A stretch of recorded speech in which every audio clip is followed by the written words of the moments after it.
जबकि सच्ची बात यह है कि कोई मुल्क अपनी जेल के कैदियों पे बम बरसाए, जुल्म की इंतहा कर दे और फिर कहे कि साहब हम जंग लड़ रहे हैं। चाइना और रूस चाहते हैं कि इजराइल जमीनी हमला करे हमास पर, और फिर इधर लेबनान पर करे, और फिर इसमें ईरान कूदे, इधर से हुती कूदे, उधर से हिजबुल्ला कूदे, और फिर अमेरिका डायरेक्ट इसमें इन्वॉल्व हो जाए।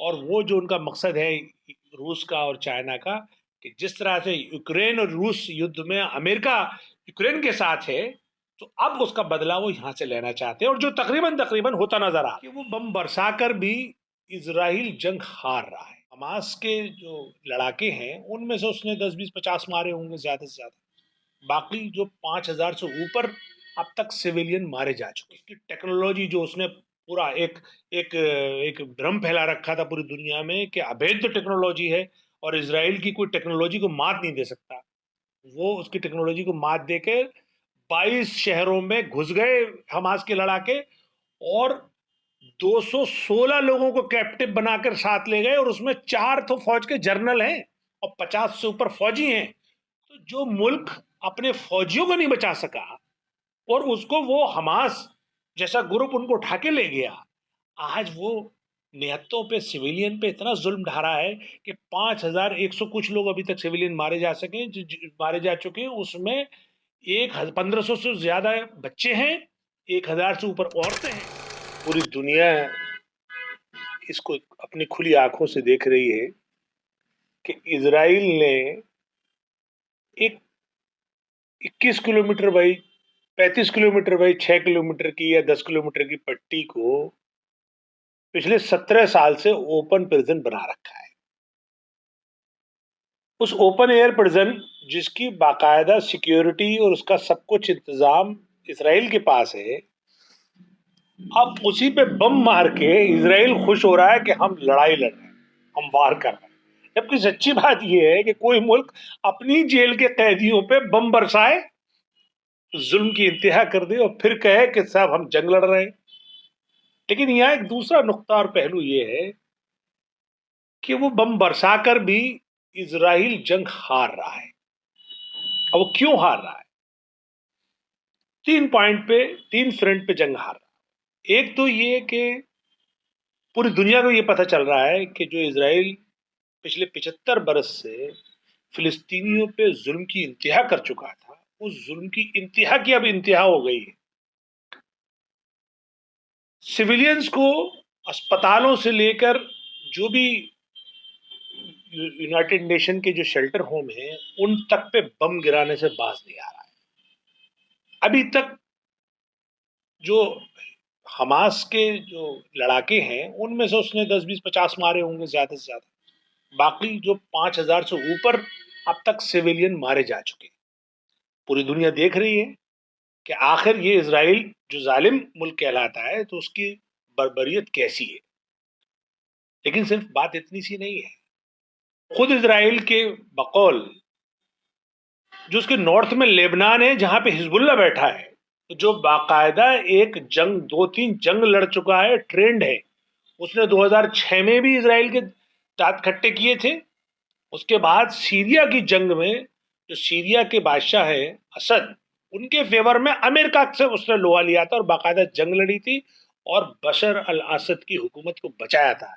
यानी एक ऐसा ग्रुप जिसको जंग लड़ने का तजुर्बा है, अब उससे भी दूसरे फ्रंट पे, नॉर्दर्न फ्रंट पे वार शुरू हो गई।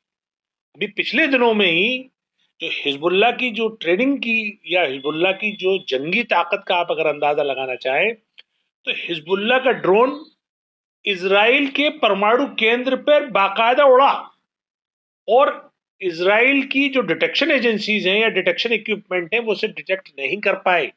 बाकायदा वो सारी तस्वीर ले जाकर वो वापस चला गया। आयरन डोम उस पर काम नहीं कर पाया, इवन उनकी रडार नहीं डिटेक्ट कर पाई, और ड्रोन उनके पास चला गया। तो अब इस वक्त हिजबुल्लाह के पास न सिर्फ लेजर गाइडेड मिसाइल्स हैं, ड्रोन्स हैं, मिसाइल्स हैं, पूरा उसके पास लेबनान है और सीरिया तक उसके पास एरिया है। और अब जो वो लड़ाई लड़ रहा है, पहले तो वो सिविलियन एरिया जहां पे डेंस पॉपुलेटेड एरिया होते थे वहां से लड़ रहे हैं, अब उन्होंने अपनी स्ट्रेटेजी चेंज कर दी है, वो जंगल में चले गए। अब आप बम भी मारोगे तो सिविलियन नहीं मारे जाएंगे। इसके अलावा एक यमन में हूती जो जो रेबिलियन ग्रुप है, वो भी पूरी तरह से तैयार है इसराइल पर अटैक करने के लिए। इसीलिए अभी पिछले दिनों में जो अमेरिका का जो जंगी बेड़ा है, उसने उसकी इंटरसेप्ट करके उसकी मिसाइल्स को मार गिराया था। 4 मिसाइल्स उसकी मार गिराई।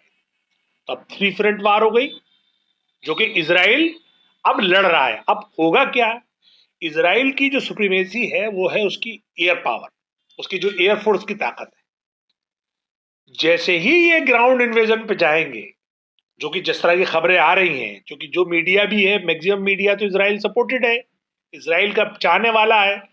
लाइक जैसे हमारे हिंदुस्तान का गोदी मीडिया है, ऐसे फिर दुनिया का भी गोदी मीडिया है। वो ऐसा दिखा रहा है जैसे कि इसराइल अब जो है बिल्कुल 23 लाख लोगों को गाजा में खत्म कर देगा, और वो उसकी जंगी तैयारियां भी पूरी हैं, जमीनी हमले के लिए तैयारियां पूरी हैं, लेकिन हिम्मत नहीं है। क्योंकि ये बाकायदा जो आज थ्योरी पब्लिश हुई है वो ये हुई है कि चाइना और रूस चाहते हैं कि इसराइल जमीनी हमला करे हमास पर, और फिर इधर लेबनान पर करे, और फिर इसमें इसराइल सॉरी ईरान कूदे, इधर से हुती कूदे, उधर से हिजबुल्ला कूदे, और फिर अमेरिका डायरेक्ट इसमें इन्वॉल्व हो जाए। और वो जो उनका मकसद है रूस का और चाइना का, कि जिस तरह से यूक्रेन और रूस युद्ध में अमेरिका यूक्रेन के साथ है, तो अब उसका बदला वो यहां से लेना चाहते हैं, और जो तकरीबन तकरीबन होता नजर आ रहा है। जहां तक एयरफोर्स की बात, जैसे मैंने कहा कि इनकी सुप्रीमेसी है, एयरफोर्स पर ये निशाना लगा के जंग मिसाइल मार सकते हैं, लेकिन वो लोग खासतौर से ईमान की ताकत लिए हुए हाईली मोटिवेटेड लोग हैं। फिर एक बात बताइए आप, इसलिए वो इनके हाथ नहीं आ रहे हैं, वो जमीन के अंदर चले गए। 50-50 फीट तक उनकी सुरंगें हैं, और कितनी सुरंगें हैं, कितने किलोमीटर की सुरंगें हैं, ये तो खुद इजराइल को नहीं पता, ये दुनिया को भी नहीं आइडिया इसका। हिजबुल्ला को आप, एक हिजबुल्ला एक ग्रुप है, इधर इजराइल की मिलिट्री है, टेक्नोलॉजी है, हिजबुल्ला को आप इतना बड़ा कैसे बता सकते हैं? खुद इसराइल का स्टेटमेंट है कि हिजबुल्ला एक ट्रेंड गुरिल्ला वार रिबेलियन ग्रुप है, जो कि हमास से 10 गुना स्ट्रांग है। अब आप हमास पे सुनिए। हमास ने जब 7 अक्टूबर का हमला किया, तो आपको पता है कि कितनी कैजुअलिटी और कितना डैमेज किया। 3 फ्रंट पे डैमेज किया इसराइल को। पहला फ्रंट, उसकी टेक्नोलॉजी, जो उसने पूरा एक एक एक भ्रम फैला रखा था पूरी दुनिया में कि अवैध टेक्नोलॉजी है और इसराइल की कोई टेक्नोलॉजी को मात नहीं दे सकता। वो उसकी टेक्नोलॉजी को मात देके 22 शहरों में घुस गए हमास के लड़ाके, और 216 लोगों को कैप्टिव बनाकर साथ ले गए, और उसमें 4 तो फौज के जनरल हैं और 50 से ऊपर फौजी हैं। अभी 2 को छोड़ा है उन्होंने, लेकिन आज तक इसराइल ने हजारों हमले कर दिए। अब तक तो रिपोर्ट आ रही थी 100 से कुछ लोग। लेकिन आज की रिपोर्ट में बता रहा हूं, आज फ्रांस टीवी की मैं रिपोर्ट बता रहा हूं कि इसराइल ने ये कहा है कि हमारे 212 इजरायली हमास के कब्जे में हैं, और 2 उन्होंने अमेरिकन छोड़ दिए, यानी कि 214 लोग। उसमें 4 फौजी जनरल हैं, बाकी तो फौजी 50 से ऊपर हैं। तो जो मुल्क अपने फौजियों को नहीं बचा सका, और उसको वो हमास जैसा ग्रुप उनको उठा के ले गया, आज वो निहत्तों पे, सिविलियन पे इतना जुल्म ढा रहा है कि 5100 कुछ लोग अभी तक सिविलियन मारे जा सके, मारे जा चुके हैं। उसमें 1500 से ज्यादा बच्चे हैं, 1000 से ऊपर औरतें हैं, डॉक्टर्स हैं, एड वर्कर्स हैं, हॉस्पिटल के जो जो बेचारे मरीज थे, जो वेंटिलेटर पे थे या लाइफ सपोर्ट सिस्टम पे थे, वो भी मारे गए हैं। उसके बाद भी इसराइल को क्या हाथ आया? क्या इसराइल अपने किसी कैप्टिव को अभी तक छुड़ा सका? लास्ट में इसराइल को आना ही होगा अपनी उसी उस पे। अपने, अगर उसे इसराइलियों की परवाह है, जो कि नेतन्याहू पूरी तरीके से अनपॉपुलर है, सिर्फ उनकी पॉपुलर रेटिंग 4% रह गई है। और जो कल की मुझे खबर देखी मैंने वहां अखबार में, तो पूरे इसराइल में बड़े बड़े एहतजाज हो रहे हैं कि आखिर नेतन्याहू और इसराइल सरकार हमारे कैप्टिव को छुड़ाने के लिए क्या कर रही है। तो अब सवाल क्या है यहाँ पे? एक तरफ तो इसराइल अपनी कैप्टिव नहीं छुड़ा पा रहा, दूसरी तरफ आप इस एयर स्ट्राइक करके सिविलियन मार रहे हो, तीसरी तरफ आपने अभी उन पे हिजबुल्ला के उस पे ठिकानों पे आपने बमबारी कर दी, तीसरी तरफ अमेरिका ने उनका हुती का जो इंटरसेप्ट करके उनकी मिसाइल को मार गिराया। यानी कि 3 फ्रंट पे वार तैयार है। अब आइए इकोनॉमी। आप जरूर हमास के बहाने कहिए या हमास के थ्रू कहिए, आप जो गाजा में जो 23 लाख जो मासूम जो फिलिस्तीनी हैं जो पिछले 75 साल से इसराइल के जुल्म का शिकार हैं, उन पे आप बम बरसा के इंसानियत को के ऊपर से आप लाशें बरसा रहे हो, लेकिन दूसरी तरफ आपकी इकोनॉमी का क्या हाल होगा? अब आखिर आप किस तरीके से जो वेस्टर्न कंट्रीज हैं जो एक तरफा सपोर्ट कर रहे हैं इसराइल को, जो एकदम इग्नोर कर रहे हैं फिलिस्तीन के इशू को, आखिर उनको अब प्राइस पे करना पड़ेगा। अगर ये खुदा ना खास्ता अगर इसमें कई और मुल्क इन्वॉल्व हुए, जो इसके मुझे इम्कानात नजर आ रहे हैं कि अगर ईरान की तरफ या इसराइल ने हमला किया या ईरान ने हमला किया, तो ये वर्ल्ड वार 3 की तरफ भी जा सकता है। और वर्ल्ड वार 3 का मतलब समझते हैं आप कि कितनी बड़ी इंसानी जान माल की नुकसान होगा। वर्ल्ड वार 2 और वर्ल्ड वार 1 को दुनिया ने देखा है। तो अब यहाँ पूरी तरीके से जो मुझे समझ में आया है कि जिस तरह से अमेरिका 3 जंगें बाकायदा हारा, एक वियतनाम हारा, वियतनाम में भी वहां के गुरिल्लाओं ने अमेरिका को इसी इसी तरह से शिकस्त दी थी। दूसरी वो अफगानिस्तान हारा, अफगानिस्तान में भी यही था कि साहब सुपर पावर है और हम अफगानिस्तान को स्टोन एज में पहुंचा देंगे। कौन सी स्टोन एज में पहुंचा दिया? उन नेतों ने अमेरिका को अपने यहां से भागने पे मजबूर किया, और कितनी शर्मनाक भागे हैं ये आप और हम सब जानते हैं। अब ये उसकी वजह क्या थी? वियतनाम में वो अपनी अपनी जमीन के लिए लड़ रहे थे, अफगानिस्तान में वो लोग अपनी जमीन के लिए लड़ रहे थे, और यहाँ पे भी फिलिस्तीनी अपनी जमीन के लिए लड़ रहे हैं। अब जुल्म की आखिर एक दिन तो आखिर होगा ना। अब ये आखिर होता नजर आ रहा है। मैं ये समझता हूं कि ये जंग जिस तरीके से भी जो शुरू में नैरेटिव बना था कि हमास का आतंकवादी हमला है और पूरी दुनिया हमास के खिलाफ खड़ी हो गई थी, लेकिन धीरे धीरे ये अब नैरेटिव चेंज हो गया है। क्योंकि अब जो इसराइल कर रहा है जो जुल्म और बर्बरियत, और जिस तरीके से अंधाधुंध तरीके से उसको मार रहा है सिविलियन को, तो अमेरिका को भी कहना पड़ा है कि देखिए थोड़ा सा जरा ख्याल रखिए, कहीं ऐसा ना हो कि फिट ऑफ या रेज में आप जो है वो इंसानी बड़ी इंसानों को नुकसान पहुंचा दें, फिर इतिहास और तारीख आपको कैसे लिखेगी।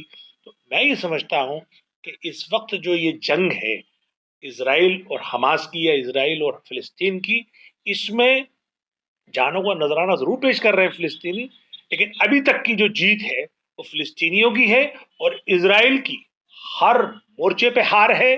और इसराइल में जिस तरह से जो जो एहतजाज हो रहे हैं, जिस तरह से वहां के अखबारात लिख रहे हैं, खासतौर से एडिटोरियल पूरे पूरे डिटेल में लिख रहे हैं कि जो इसराइल की पॉलिसी 75 सालों से रही है, खासतौर से जो ऑपरेशन की रही है, जो एक इंसानों को गुलाम बनाने की, फिलिस्तीनियों को गुलाम बनाने की, उनका हक छीनने की रही है, ये इसराइल के हक में नहीं रही। तो मुझे ऐसा लगता है कि हमारा मुल्क भी अब जो two nation two independent state के फेवर में है हिंदुस्तान। तकरीबन तकरीबन दुनिया ये चाहती है कि फिलिस्तीनियों का भी एक अलग मुल्क हो, इसराइल भी एक अलग मुल्क हो, और दोनों मुल्क आपस में मोहब्बत से और शांति से जो भी जिस तरह की भी जो मुल्क रहते हैं ऐसे रहे, वरना ये खुरेजी जारी रहेगी। और अब इसका आखिर क्या होगा ये हम और आप देखेंगे।